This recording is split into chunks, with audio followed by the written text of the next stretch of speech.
আজকে জয়নগর ব্রিজের কাছে বিশালগড়ের ত্রিপুরা সরকার প্রার্থী মাননীয় শাহ আলম মিয়া ওনার স্করপিও গাড়ি TR01AM0620 পার্ক করে রাখা ছিল।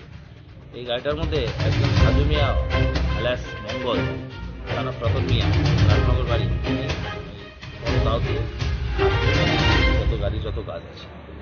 তো ইমিডিয়েটলি উইদিন 5 মিনিটস আমরা অ্যারেস্ট করে দাও উদ্ধার করে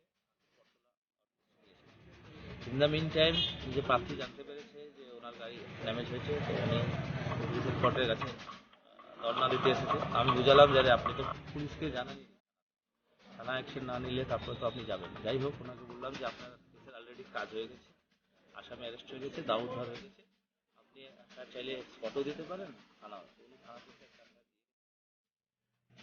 আসামি অ্যারেস্টেড আছে, আমরা একটা যা বোঝা গেছে এটা পুরানো সত্যতার জন্য করা হয়েছে, পলিটিক্যাল কোনো অ্যাঙ্গেল পাওয়া যায়নি। কিন্তু যাই হোক, আমরা এখন তো জাস্ট কেস রেজিস্টার হয়েছে।